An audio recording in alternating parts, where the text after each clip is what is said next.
Assalamualaikum warahmatullahi wabarakatuh. Perkenalkan, kami dari kelompok 7 akan membahas tentang dasar-dasar perencanaan dan manajemen strategi. Kami beranggotakan 4 orang, yaitu Elton E394, Alfi E366, Seno E336, dan saya sendiri Raisya E311.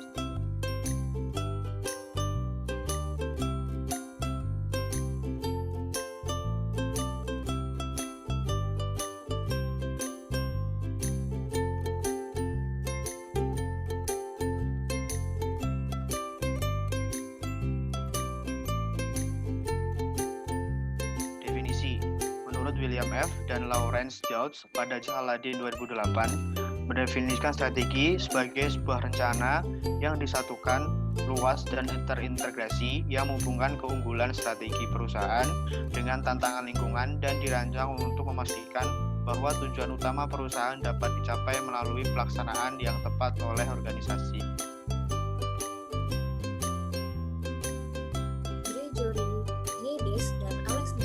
Bagi strategi ke dalam 2 bentuk, yaitu strategi yang dikehendaki atau intended strategic yang terdiri dari sasaran-sasaran, kebijakan, dan rencana, serta strategi yang direalisasikan, yaitu strategi yang menunjukkan aktivitas-aktivitas yang dilaksanakan agar organisasi dapat mencapai sasarannya.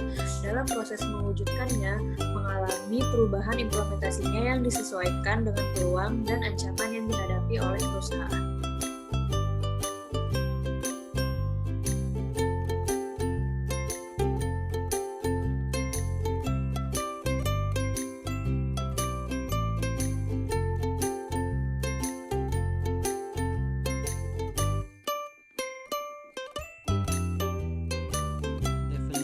Manajemen strategi. Menurut Whelan dan Hanger tahun 1983, definisi manajemen strategi adalah serangkaian keputusan manajerial dan kegiatan yang menentukan keberhasilan perusahaan dalam jangka panjang. Kegiatan tersebut terdiri dari perumusan atau perencanaan strategi, pelaksanaan atau implementasi, dan evaluasi.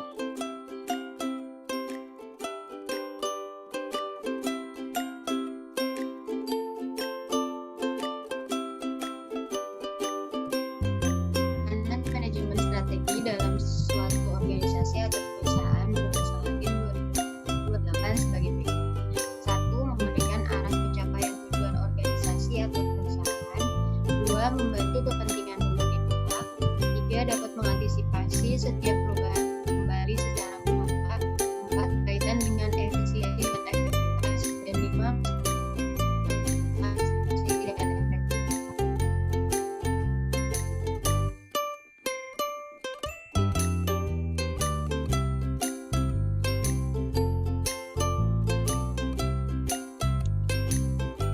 Kerangka analisis manajemen strategi terdiri dari 9 aspek.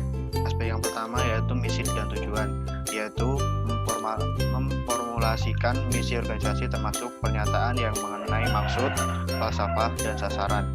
Yang kedua yaitu aspek analisis eksternal, yaitu mengumpulkan informasi mengenai peluang dan ancaman dari eksternal perusahaan. Yang ketiga adalah analisis internal, yaitu menyelidiki faktor internal yang menciptakan otot persaingan bagi perusahaan dan juga menjadi hambatan bagi perusahaan. Yang keempat, strategi tingkat bisnis, disusun membantu perusahaan agar mampu bersaing lebih efektif satu sama lain di pasar yang memberikan keuntungan-keuntungan diferensiasi, biaya, atau respon waktu. Yang kelima, strategi tingkat fungsional, berada pada tingkat fungsional di mana fungsi-fungsi pokok dalam perusahaan mempunyai peranan yang unik dalam penambahan nilai secara menyeluruh. Yang keenam yaitu analisis tingkat perusahaan, meliputi bidang usaha yang digeluti perusahaan, di mana evaluasi paling banyak digunakan yaitu menggunakan analisis SWOT.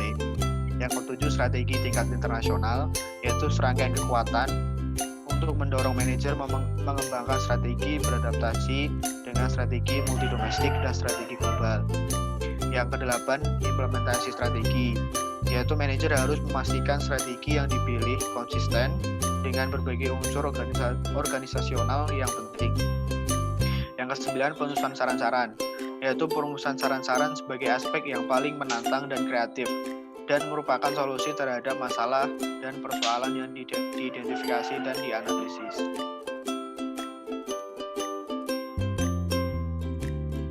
Selanjutnya adalah analisis SWOT.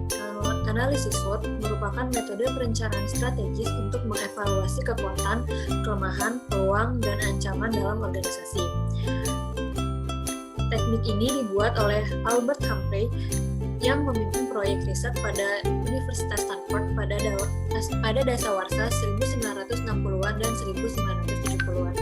Analisis SWOT dapat diterapkan dengan cara menganalisis dan memilah berbagai hal yang mempengaruhi keempat faktornya, kemudian menerapkannya dalam gambar matriks SWOT. Berikut ini adalah matriks SWOT yang biasa digunakan.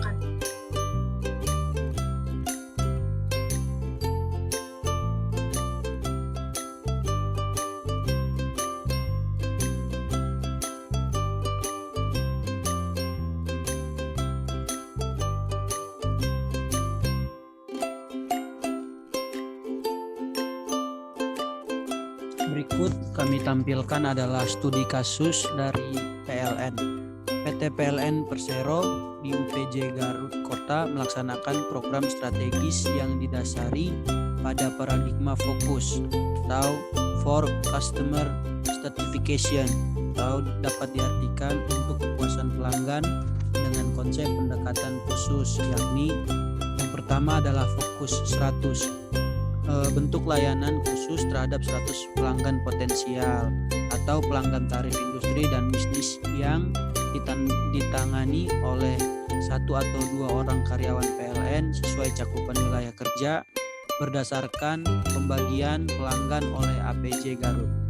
Yang kedua ada Fokus 5000. Fokus 5000 merupakan bentuk layanan berbasis segmentasi geografis atau area berdasarkan area baca meter atau ABM terhadap 5.000 pelanggan biasa non-potensial oleh 2 orang karyawan PLN yang dimaksudkan untuk membentuk customer intimacy atau kedekatan dengan pelanggan. Untuk melaksanakan program unggulan Fokus 100 dan Fokus 5000 diterapkanlah strategi yang dijabarkan sebagai berikut.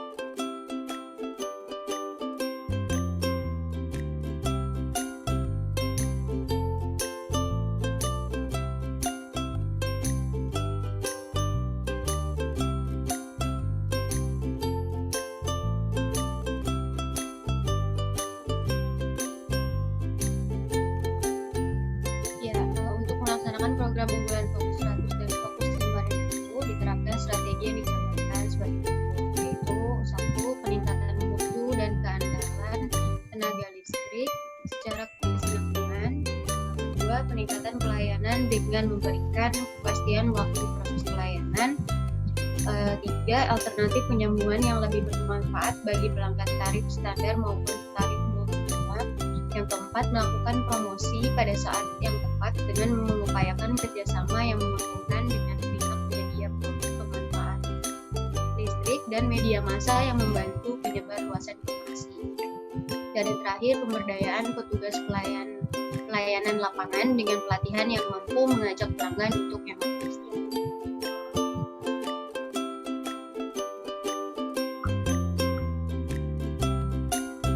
Sekian presentasi dari kelompok 7, kurang lebihnya